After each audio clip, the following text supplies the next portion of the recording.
You're listening to the Pulled by the Root podcast. Hello, everyone. This is your host, Heidi Marble. Okay, it's confession time. I'm just going to get right to it. Rip it off like a Band-Aid.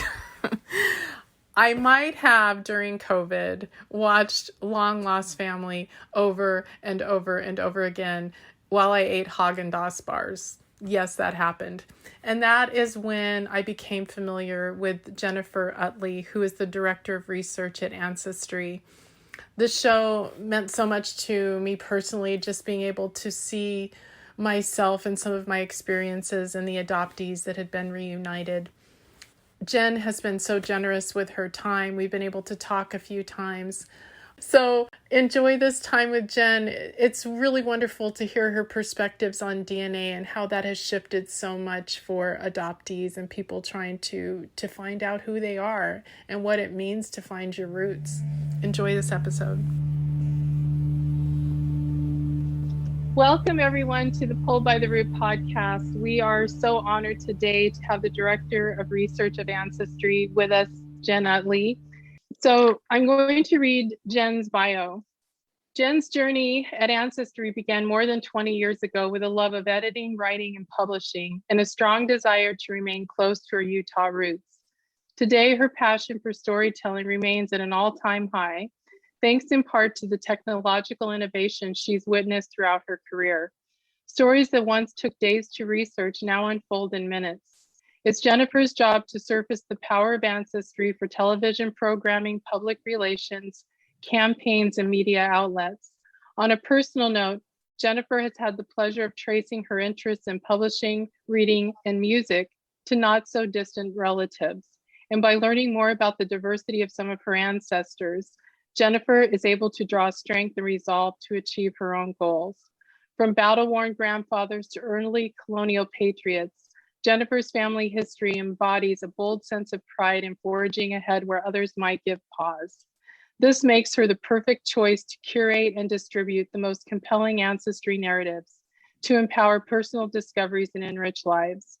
For Jennifer, the most rewarding part of her work at Ancestry is the emotional connections that develop when customers keep coming back to connect their own dots. Well, Jennifer, before I give you the floor, I just have to once again tell you, I told you this the first time we spoke, but the work that you do is really life-changing. And I learned about you by watching Long Lost Family, which is a reunion show where adoptees are reunited, and you were there on almost all the episodes supporting this process with the gifts that you bring. And I just wanted to, first of all, just express my gratitude for the work that you do, because it's profound and life-changing on so many levels.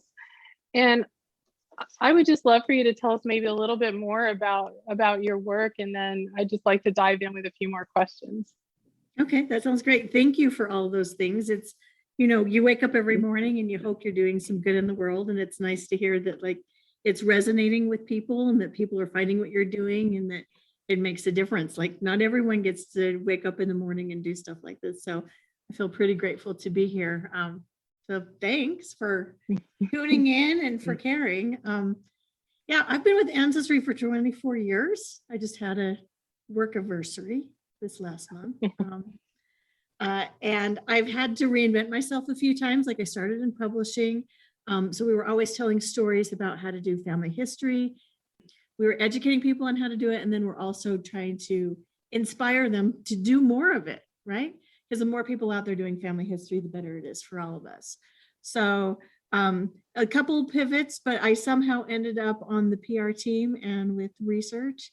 And, we get to look into lots of different people's family trees, whether we're researching for a television show and we're digging into the ancestry of celebrities for a show like Who Do You Think You Are? Or doing genetic genealogy, on the cutting edge of, this new frontier of research that we're all kind of exploring now for a show like Long Lost Family, or if we're doing reporters, or I had an amazing opportunity to work with W. Kamau Bell at CNN and take him on a personal journey. And wow. And sometimes it's print ads, and sometimes it's, trying to find the right stories to tell in the commercials that Ancestry puts on the air. and go through all these awesome customer stories about these amazing things that they're finding and how it's changing their lives. Like, it's a pretty fulfilling job, and I'm super grateful to get to do it. And I get to do it with amazing people. And like I said, you feel like you're changing the world when you get up in the morning.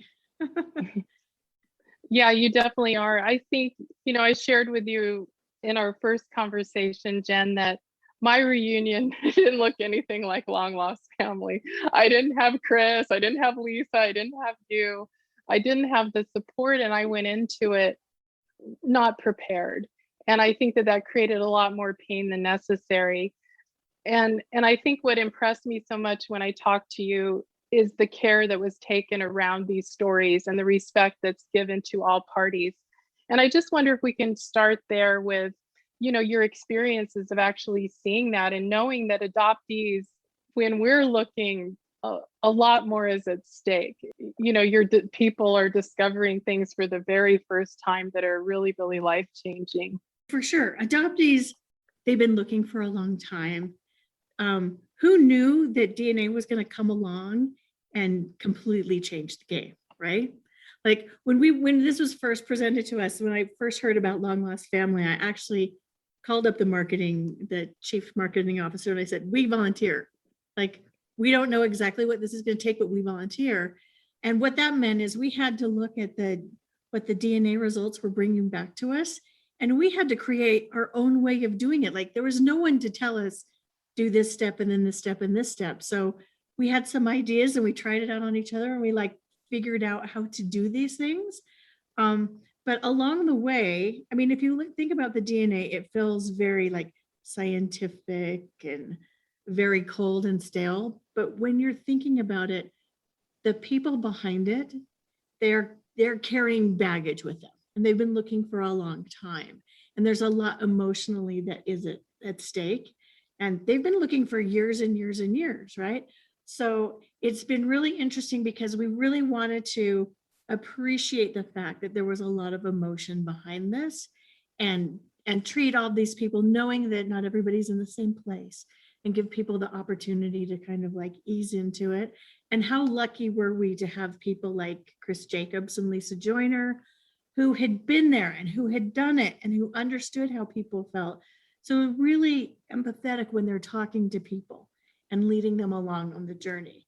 But yeah, it's been an amazing opportunity. But at the same time, we made mistakes along the way, but we hope that as we went along, that these reunions were positive in the end. I mean, the relationships don't always work out the way you want them to, but there's quite a bit in just knowing what the truth is and use that as the next starting point to go forward.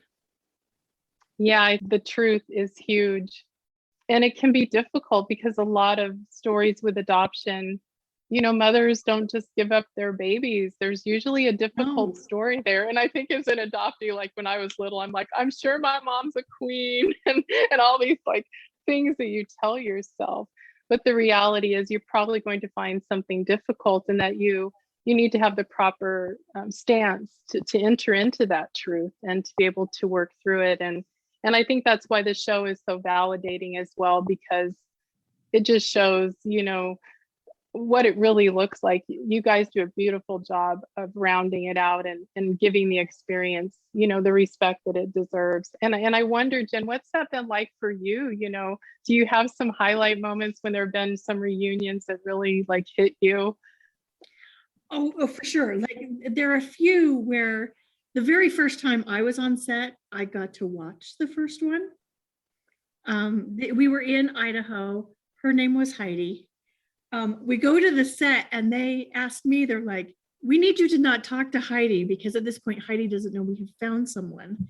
And so they put me in the back with the producers, and we're watching her learn about that we'd found her mother and that she wanted to meet her. And then she reads the letter, they write the letters to one another. And I was just not prepared. I did not know.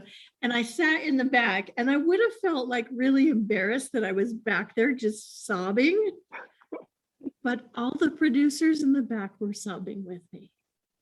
like everyone was like, you saw cameramen like wipe their eyes because these are really emotional. So I think the first time I didn't quite know what to expect. And it was just so moving. And then to get to meet Heidi and then get to tell her, our role in it. And, her gratitude was amazing. And, you felt like we'd done something good here today. So yeah, was I prepared? No, not really. Not really. And sometimes, you still aren't prepared, but then sometimes I'm the person who reaches out to the people at the outset, just because when we're making Long Lost Family, no one's on camera that hasn't agreed to go on this journey on camera. There's no surprises. We're not just going to show up at your door and put a camera in your face and say, we're going, right? It's so disrespectful, right? And then it's also that's not what we're about. We want people to have positive experiences as much as they can. And we want to do everything we can to foster that. So sometimes I do the reach outs, and I got to say, my favorite are the fathers who didn't know and never had children themselves, and who are so delighted that this has happened for them, because they had kind of just thought, oh, this is something I'm not going to get in my life. And boy, those are really the best conversations to have, because it's such an unexpected thing later in life. And so those are my favorites. So when you talk about unexpected ones, are the ones I like the best.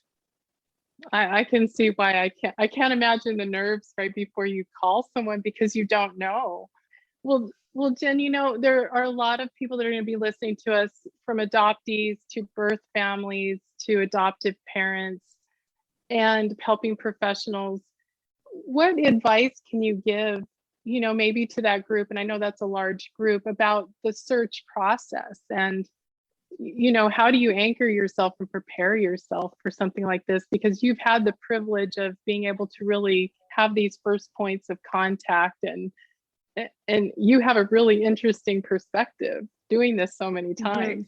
So the search process, prepare yourself to learn something new. And honestly, when we talk to people these days and they say, I want to learn this thing in my family, we have to say, are you ready? Because if you're not ready, you can't take the DNA test yet, because in lots of cases, the answer is just so apparent and so quick. So you have to be ready yourself to know, I'm ready to have this experience, right? Because there's no dancing around it. Once it's in front of you, it's in front of you. But then the second thing is, you have to remember, and this is when it comes to the reach out. When it comes to the reach out, first of all, when you find out an answer, I would suggest, and it's really hard to do. And honestly, I had to do this with a friend recently, and she completely disregarded my advice, and it worked out anyway. But I recommend getting a good night's sleep about it. If you can actually sleep, you're probably so excited you want to reach out right this second. But I think everything's you get up the next morning and you've had a good night's sleep, and your mind is more clear about it. So give yourself a little time before the reach out. And then when you do the reach out, consider using someone who isn't you, consider an in-between. Because you don't know, you're ready and you've had time to process, and you've been on this journey and you made the decisions to take these DNA tests. So you're ready, but you don't know what the person on the end of the line is ready. They could have built these really nice lives. Maybe the people that they love in their current life, they don't know yet, right? So you have to be respectful of that. They might be something 50 years ago, there wasn't DNA. So when they gave up these children, which had to be one of the hardest things that they've ever done in their life, they never thought that they were ever going to see them again or find out. So they're in a different place mentally. So you have to think about where they are and how you're reaching out. That's why I like using a go-between, because some people on the other side are going to be upset or going to be angry. And if the go-between takes that, I kind of feel like that's a service that I do. So if the person on the other side is really mad and yelling at me, they're yelling at me, and they're not yelling at the person who was adopted, right?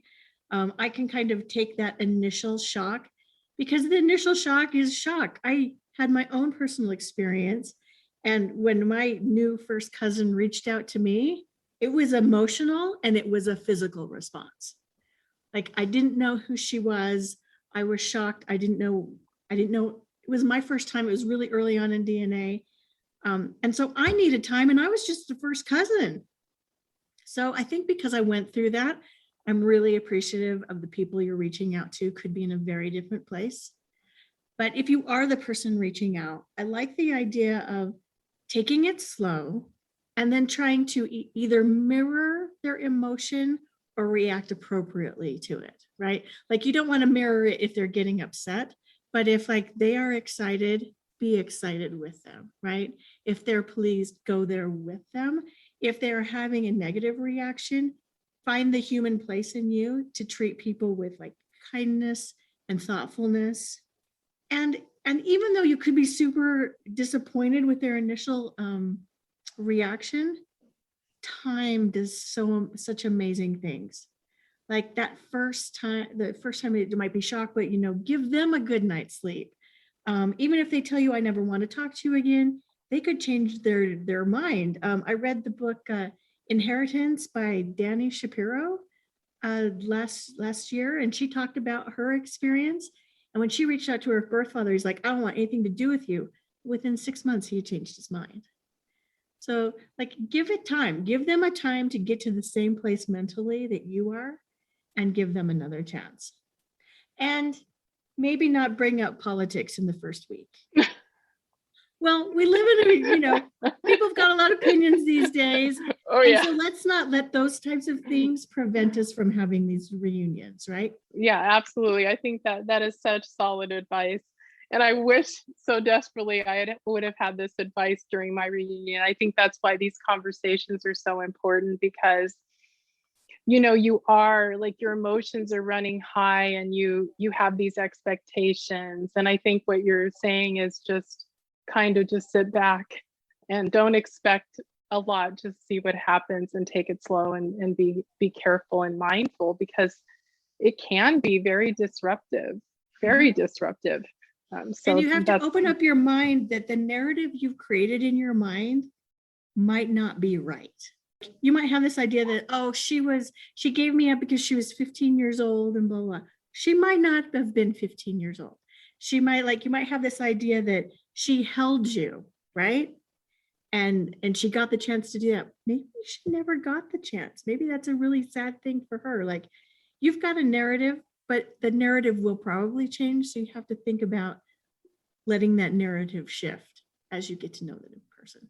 Yeah, and I think as I interview a lot of adoptees, and I think the theme is that DNA has just been a game changer, because often our records are sealed from us, and when we do discover these records, they're falsified, and it's just really devastating, and DNA has changed all of that. It's allowed adoptees to be able to find answers maybe in time, because before, with all of that, a lot of times it was too late to find answers. And so it's been such a beautiful gift for adoptees to be able to have DNA as a tool to be able to connect the dots in their life and actually find their truth and find those answers, because a lot of times what we've been told is vastly different from the truth, and finding out in a way that preserves everyone involved. And it's definitely not easy to do. So yeah, Jen, and even having things like the non-ID, is helpful for clues, but we find it's just as often wrong as it is right. So it's nice to have it. It can point you in different ways, but these days the DNA matches are so powerful that you don't necessarily need it all the time. Yeah, so tell me a little bit more about what happens. So they call you and they say, Jen, we have this person, we want to reunite them. What happens? Do you reach out to genealogists, or what is your process? Obviously you get the DNA sample, and then right. So they agree to take the DNA test and to let us work with it, right? Like, they have to agree to all of that.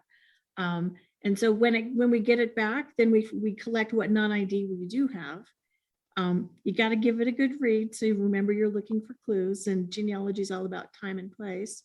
And then you just start working through the DNA matches. And honestly, there's so many improvements that have been made that I wish I could do more on the changes that they've made to the DNA match page in the last 3 months, right? Like we're not working on a season right now. So we don't get to use all the new tools that they have. That some of the tools came because people like us are saying, hey, could you give us colored dots so that we could group people by color?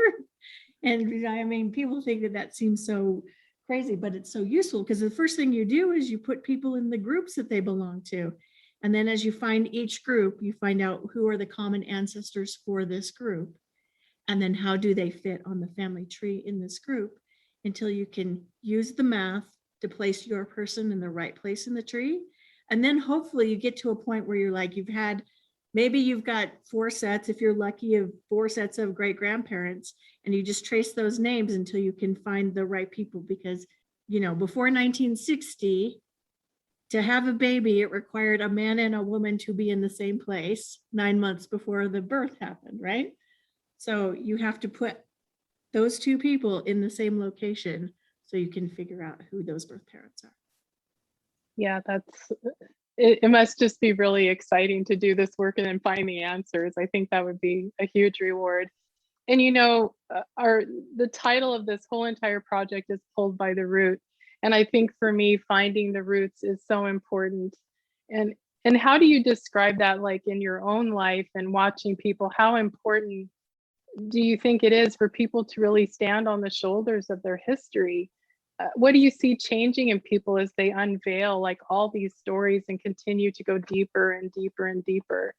Like for me, I feel like it's a sense of pride. In some instances, maybe a little shame. I'm like, I am not related to them.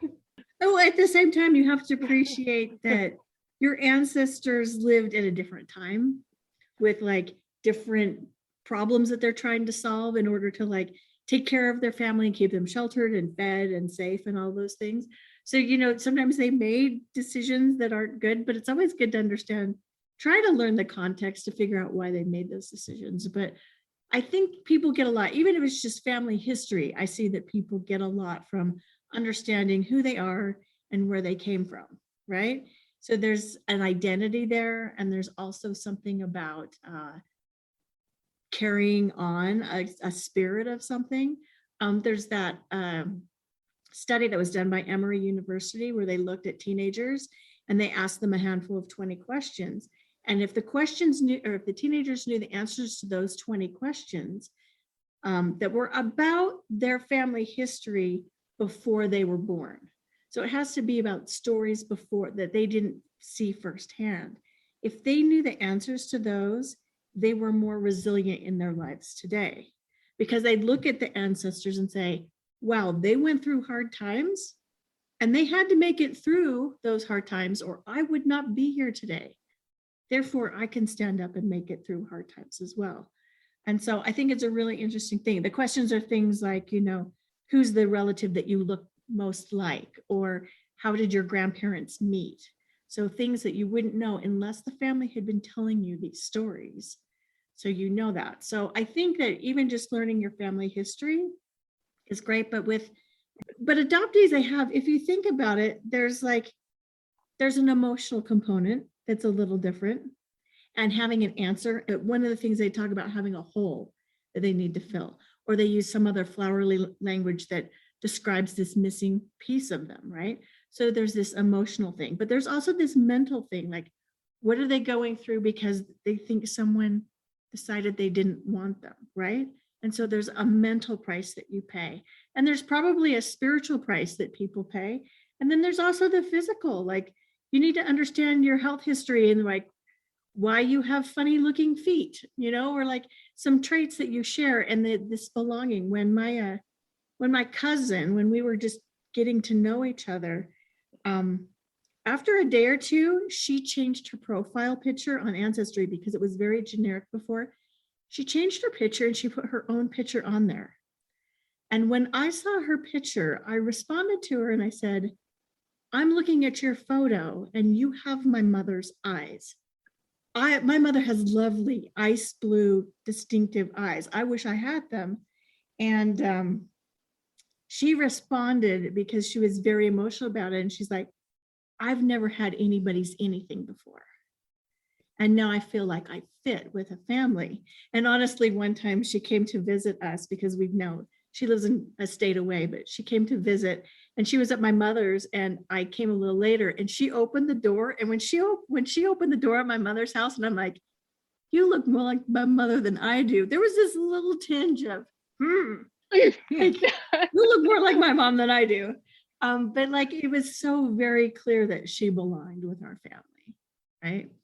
So like, there's even that physical part of it. So I just think that there's so much for adoptees to learn this piece of truth and being a part of something bigger. I'm so glad that you shared that, Jen, because I think what's difficult as an adoptee is that we're kind of put in a position where the narrative is be grateful. And I think there are definitely parts of it that we should have gratitude for. But I think the part that's missing is the very real loss of that history and all of those things that you just identified. And I think the more that we talk about that and realize how important it is to know these things, to be able to complete our own identity and fill that hole, as you say, and to know that you belong and that you can reflect yourself back to someone else. That is really, like, for me, just feels like a basic human desire and feels like a human right to know where we come from, to be able to build on those roots, if you will.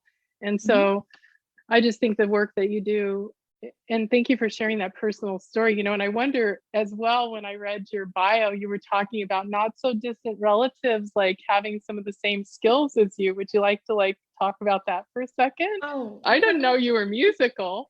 So well, my mother's a piano teacher and I was too for a long time. So, it was, so music is important to my family. My brother's was a professional musician. He plays the bass guitar.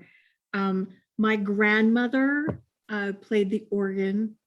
But then when I look back in my family history, I found all these people that were musical in some ways. What is she? She's my third great aunt.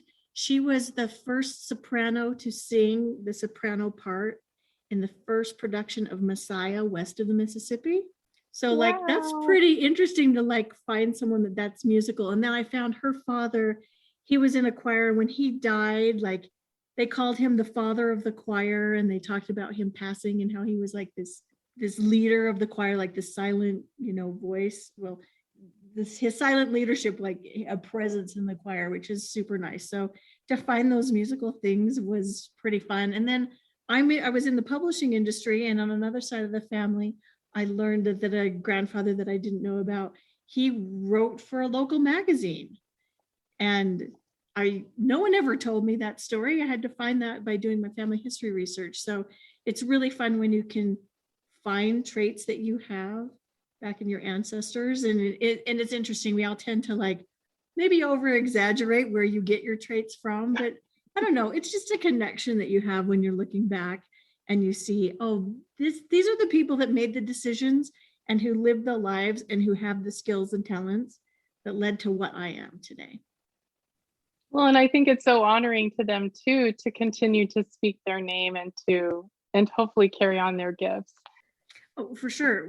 So when we do things when we do family history for maybe a network broadcaster, right? And we're going to sit down and we're going to show them what we found.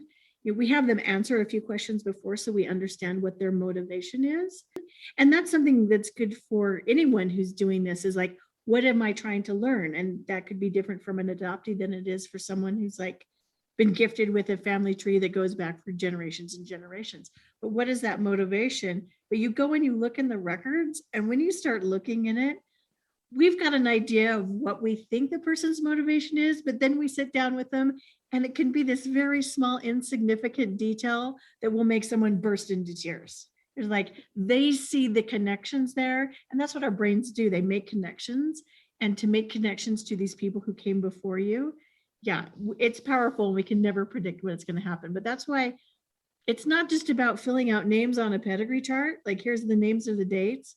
That's why you take the records and you read between the lines and you ask yourself why and how they got here and what is it that I learned that makes these people real people. I was talking to some people last night and I was just showing them a census record and I said, read this record and tell me the story you find. And at the beginning, they were like, this is weird. But at the end, they were like, oh, this is an adventure story. Look at all these kids who were born in different places. But if you turn it a different way, it's a love story. Look at a husband and wife who stayed together and went on the sea together and had all these kids, all these crazy places. So it's like, look at those records and try and understand these people, these ancestors as people, right? Who lived and breathed and had kids and were in the middle of wars or a tornado came through, and just understanding that. And that's another thing that adoptees don't have. Like, they don't know those stories of those people that made those decisions that led to them today. So there's some real power in what's going on here. And I just see it every day. You know, every day my husband says, so what's today's story? Because he wants to hear what that thing is that we figured out today. Well, Jen, we're right at 2:15. I could talk to you all day. I think I just really, really appreciate you being with us and sharing. I think every time we speak, I learn so much from you. And I just want to thank you on behalf of all the adoptees out there. And of course, just to be able to connect the dots, to be able to find our roots, to be able to find our truth, no matter how difficult or lovely it is. Absolutely. And I love the work you guys are doing to help people so that we can have more reunions and more of them be positive. Thank you, Jim. We appreciate the encouragement, and just thank you so much for your time. And I hope one day I get to meet you in person and not in these little Zoom boxes. Oh, that would be great. I miss people. I know. I definitely know. Okay. Thank you, Jen.